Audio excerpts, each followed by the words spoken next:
Laura Ann Branigan was born on July 3, 1952, in Mount Kisco on the suburban edge of New York City. She was the fourth of 5 children in an Irish-American family, born to Kathleen and James Branigan. Although Laura had a natural gift for singing from early childhood, no one paid much attention to it. No one imagined that she would one day become a professional singer. As a child, Laura was extremely shy, even insecure. She tried not to stand out among her peers. In the Branigan household, discipline and hard work were valued above all else, so her participation in the church choir was seen more as spiritual development than as a sign of talent. Everything began to change in high school. One of her teachers practically pushed her to audition for the school musical, hoping it would help her overcome her shyness. Laura forced herself to step forward, and when she did, her stage presence surprised everyone, including herself. She was given the lead role in the school production of The Pajama Game. Later, Branigan would describe that moment as a sudden surge of confidence, the first time she truly understood that the stage was her way of expressing herself. After that experience, she decided that acting was her calling. In 1970, after graduating from high school, she enrolled at the American Academy of Dramatic Arts in New York. But studying there was far from easy. The dream of becoming an actress began to fade quickly. A few years later, she was even considering quitting altogether. Then, fate intervened. At one of the student performances, guitarists Walker Daniels and Chris Van Cleve happened to be in the audience. They had long wanted to form a band but hadn't been able to find the right vocalist. Laura's voice immediately stood out to them, and they invited her to a rehearsal. Tired and frustrated with her studies, Branigan saw this as a chance to break free and try something new. After several rehearsals, the folk rock band Meadow was formed, with Laura as the lead vocalist. Van Cleve had solid professional connections in New York, and within a year the newly formed band managed to land several serious club gigs. Those performances caught the attention of Paramount Records, which led to the release of their debut album, The Friendship, in 1973. Laura was deeply involved in the making of the album, not just as the lead vocalist, but also as a co-writer. The single When You Were Young stood out in particular.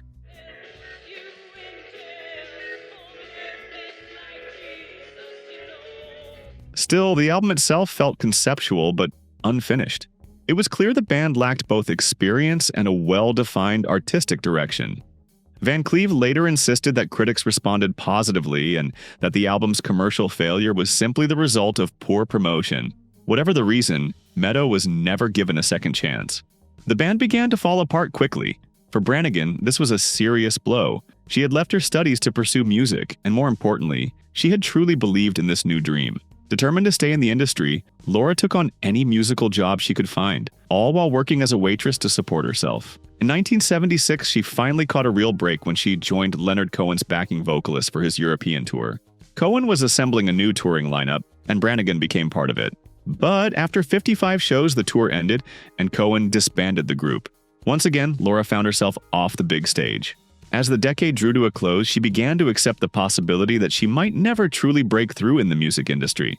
Then fate intervened once more. In 1978, she met attorney Larry Ross Krutek, who was significantly older than she was. A romantic relationship quickly developed, and 6 months later, they were married. Larry, captivated not only by his wife's beauty but also by her talent, used his connections in the music world to introduce her to manager Sid Bernstein. It was a pivotal meeting for Branigan's career. Bernstein was the man who had launched the so-called British invasion, bringing the Beatles to the United States and later promoting other iconic bands. Those connections opened every possible door for Laura, and she soon signed a contract with Atlantic Records. But connections alone were not enough. It was only an opportunity, and Laura understood that either she would make it count or the industry would close its doors to her for good. By that time, Branigan was no longer a naive 20-year-old.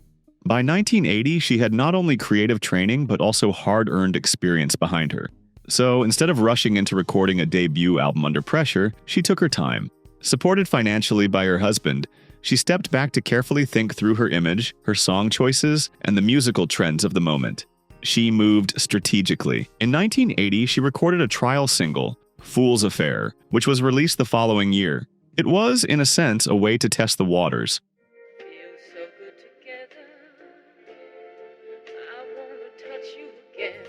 The pop ballad did not achieve major success and passed largely unnoticed, but it showed her where improvements were needed.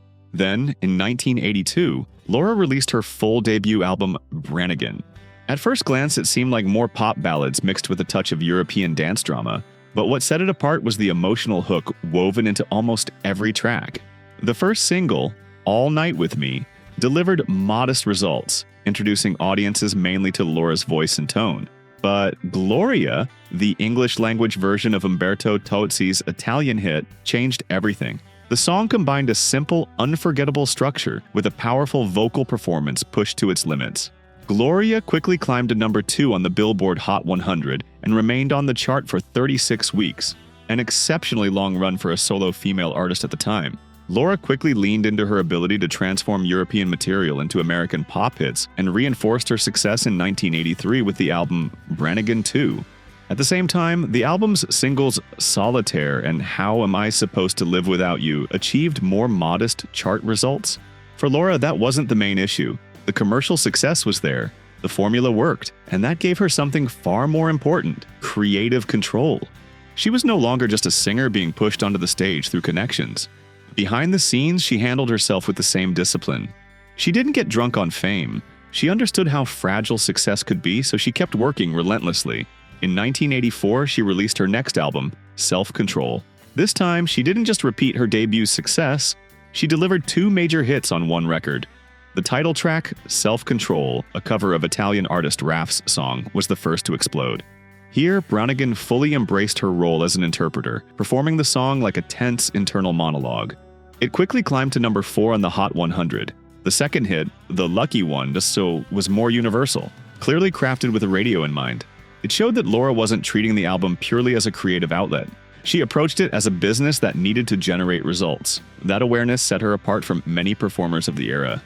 She understood the financial mechanics of the 1980s music industry.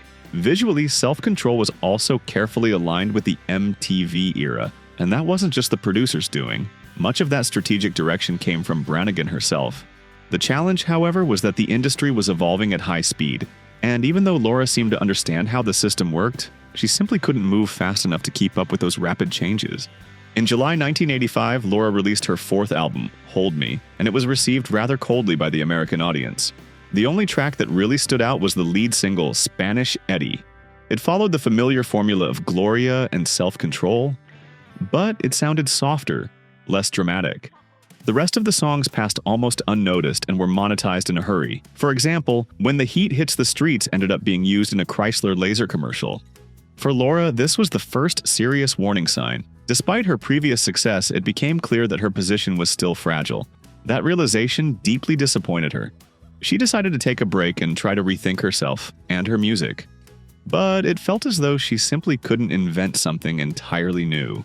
Her artistic background wasn't especially diverse, and there was only so much you could extract from the formula of adapting European melodies into American hits.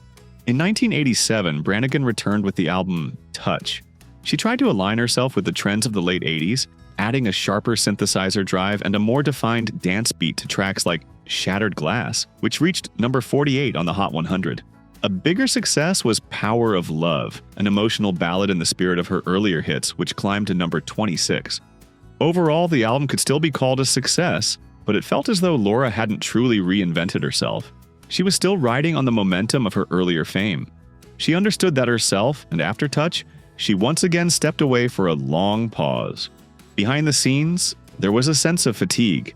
During those quiet years, Laura Branigan almost placed herself in the category of a veteran artist. Instead of trying to reinvent the wheel, she continued working within the formula she had established in the early 80s. In 1990, she released Laura Branigan. This time, the goal seemed to be more mature pop material, less driven and less dance-oriented. The pursuit of a commercial blockbuster moved into the background. Laura focused more on enjoying the creative process. For the first time, she also took on the role of producer, gaining full creative control over the album. In August 1993, her final studio album, Over My Heart, was released. She maintained that creative control and even stepped away from being primarily an interpreter, writing several of the songs herself. But by then, the music market had moved so far forward that there was little space left for a dramatic pop vocalist of her style. Although the album failed commercially, it can confidently be called her most personal work. Here, she genuinely re-examined herself and her artistic journey, still trying to recreate something reminiscent of Gloria. Listening to this deeply personal vision of Laura Branigan inevitably raises a rhetorical question. Was she truly a powerful artist in her own right, or largely a well-crafted production project of the early 80s? Even so, Over My Heart did not destroy her career. Until 1994, she continued developing ideas for her next album. Then her husband was diagnosed with colon cancer, and Laura put her career on hold to care for him. In 1996, Larry Krutek passed away, a devastating blow that left a lasting mark on her. She did not return to the studio for the remainder of the decade and performed only rarely. She attempted a comeback in the early 2000s. Laura returned to the studio, made demo recordings, and began planning concerts. But the major comeback never fully materialized. In 2001, she fell down the stairs at her home and broke both hip bones. The injury was so severe that she spent nearly 6 months in physical therapy. Still, in 2002, Laura did return to the stage, performing several major concerts. She also took part in the off-Broadway musical Love, Janis, portraying the singing Janis Joplin, and received enthusiastic reviews. The early 2000s were in many ways a time of nostalgia for the 80s. Laura Branigan, experienced and perceptive as she was, couldn't ignore that wave. She released several compilation albums featuring her past hits. The most successful was The Essentials in 2002, which included the long, out-of-print track I Found Someone. According to people close to Branigan, she genuinely wanted to relaunch her career and had been recording material for a new album, but she never had the chance to finish it. Laura Branigan passed away in her sleep on August 26, 2004, at her home in East Quogue, New York. She was 52 years old. The cause of death was an undiagnosed cerebral aneurysm. Her brother later said that about 2 weeks before her death, she had complained of a severe headache but did not seek medical attention. To this day, Laura Branigan remains the voice of a certain era, and even if her biography sometimes raises questions or theories about how her success was built, there's no denying that she had a phenomenal talent and a rare ability to interpret songs in a way that turned them into hits.